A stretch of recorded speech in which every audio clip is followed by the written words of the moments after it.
Okay guys, welcome back. Today we're gonna take a look how to improve your flare. So this is for the people who can already do the flare or only can do one flare. Maybe this will also help you out. But if you can already do 2-3 flares, this tutorial is for you. But you want to improve it, right? You want to do it better and more powerful, etc. Yada yada yada. So this is an issue that a lot of people have, and I myself at the moment, because one, I'm 40, but that's not really the issue.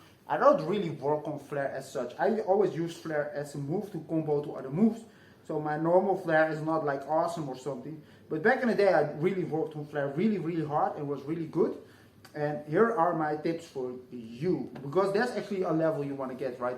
The better your flare is, the better it is. Of course, for a lot of people, if you want to get good power moves, you need a good flare. So that makes sense. So the first thing is, I hope you have the flare by now. And one of the things that will really help you flare is simply flexibility, guys. A lot of times people lack flexibility. This means you gotta stretch, right? It's all you can do, so you do it. You simply stretch, guys. Sometimes you can actually stretch in moves. You can sort of do this in the flare too, but I really suggest stretching at home and before the practice, after the practice, but mostly before the practice. Because if you do it after the practice, you will be at your most flexible after the practice. And what you want is actually be at your most flexible before you start doing flares. Back in the days, I practiced like this. I stretch all the way out, do 10 flares, stretch again. Do 10 flares, stretch again. And in between, stretch, right? Because flare, well, this really helps you flare, basically. Especially, I have sort of the tendency sometimes to bend one leg. And you can basically stretch that out there. So that's tip number one, right? Start stretching. I'll put the link to the stretch tutorials I did for the flare and normal, like for power moves, in the description, right? And the second, we're still talking about stretching. You also need to do kicks. Now kicks is this. So watch this. Kick that leg up. Do the other leg too, of course. Kick, right? Maybe do 10 of those like this. As you hopefully see, I'm not doing this with my body. Or this. Because then you're not kicking the leg. You need to isolate the leg and kick it. You can also hold a bar or something. Do these little swings. Really helps. You need to do this. Because if you just stretch, just flexibility is not enough. You need power in the legs. I had students who are overly flexible, right? They could easily do the split and even deeper. And then they couldn't do the flare. They always dropped the legs down. That's because even though they had flexibility, they had no power to use the flexibility. This is some, like if you're very flexible, this is some thing, sometimes they have that issue. Yes, they have flexibility, but they have no strength in the leg to do this. So to fix this, you simply have to do kicks. So before you do the flare, you know, tense your leg. Don't do this kick, of course, but tense it, kick towards your shoulder like that. Be aggressive about this. Don't kick like this. Right? You won't go deep, and the same goes for your flare. If you kick your legs very slow, it won't work. You need to kick. Okay, so that will really help you, right? So after we get all this done, we're gonna work on our flare. Now, first I'll just do a normal flare like I do, but I won't give power on purpose, right? Just do 2 rounds of flare, but take it very slow, right? Simply do this. So as you can see, a lot of stuff is wrong with this flare, and sort of this is how we get the flare, right? So we're gonna fix all the issues with that flare. If you flare better than that, stay put, I'll get to you in a second. Okay, so to fix this flare, the first thing is we gotta circle bigger and higher. So when people tell you about the flare, they say, okay, pendulum. So you are low in the front and high in the back. It's not wrong, but it's wrong. The reason why is because if that works for you, you would already have a good flare. We want to do high in the front and high in the back.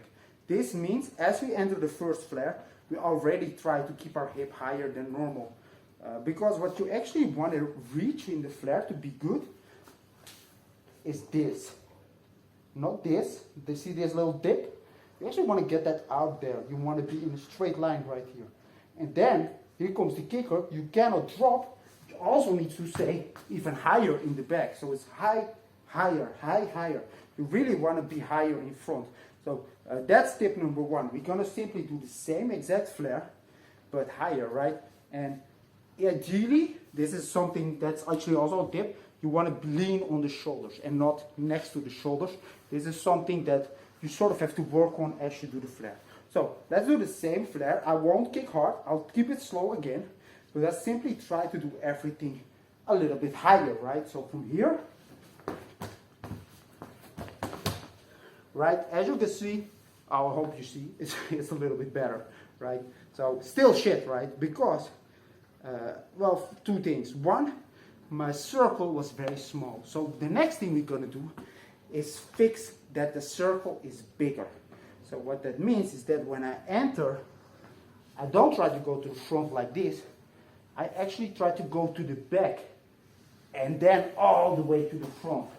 So your circle around your arms is way bigger. This will help you out a lot. So by simply doing that already, you get a bigger flare. And your first flare sort of needs to be powerful to keep you going in this case. So I suggest working like that. So we're simply going to do the exact same thing again. First this time, make it bigger circle. And also the other thing is when you kick your leg up, you try to kick as hard as you can, guys. If you kick like this, like I just showed you basically, I did this on purpose by the way, to show you guys that's the reason you flare shit. Because I don't kick at all. I don't have power. I just put my leg up like this. You want to kick, and except kicking, you want to have flexibility so you can kick and hold.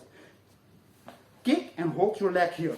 Because if your leg stays up, you can keep the flare going. As your leg drops, you get this in the back of the flare, which is very bad, right? So that's actually our goal. But we're gonna first worry about doing, well, we're gonna just do 2 flares again, but higher, right? Everything higher, and we're gonna make the circle around bigger. So instead of going to the front, we're gonna go all the way around the arms, right? Try to push down on the floor, of course, to keep it higher. So take a look, guys. I'll just do it. Right? Oh, that's 1. Sorry, I need to do 2. So again. So that's 2. Kind of better, right? So you see that how I sort of by going higher, circling more, I get a better flare like that. Okay, so after we get to this level, we can start working on pushing. So when you do a flare, well, you push on the floor, right? You simply, because you push down on the floor the whole time, your body can start crawling onto your shoulders. And that's the ideal flare. Back in the days, I could actually flare like that.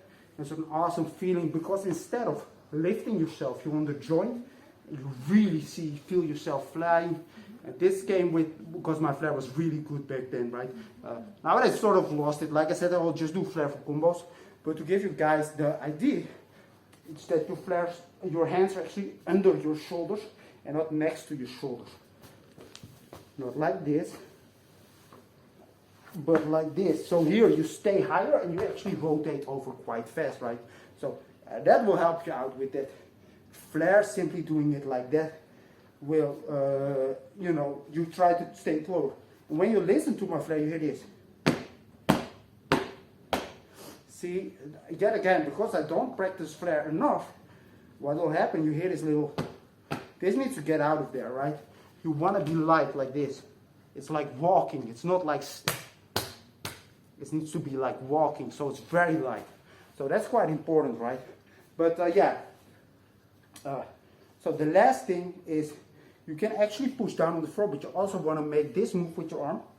And this other hand, the one that's the left hand for me, is you also need to push back. So if you just go to the front, you can still flare. A lot of people flare like this. They go to the front, do nothing. They go to the front, do nothing. But actually, if you push to the back, that means from back to front, like this, you can speed up. And you want to dive a little bit with this hand and repeat the process to keep the speed going, basically. So you don't want to do this, 1, 2, but you want to do tuck, tuck, tuck, tuck. Keep the power going by doing it like that. And when we look at this, me doing the flare like that, you'll see that my flare is way faster and also more powerful by doing that, right? Trying to stay high, trying to be on the arms, and really kicking harder with the legs. So I suggest working on all these things. If this helps you, that will be great, right? So, and then of course you need to crunch the numbers, get over 10 flares, guys. If you can only do like 5, get 6, get 7. And this comes down to breathing. So when you do multiple flares, often people don't breathe. So they sort of like, ooh, ooh, right? You need to keep breathing during your flares. But in air flares, quite hard if you don't have it down to find this rhythm to breathe. But in flares, actually quite easy. You just keep breathing as you do those flares. So take a look. Right? That's two better flares as you can see.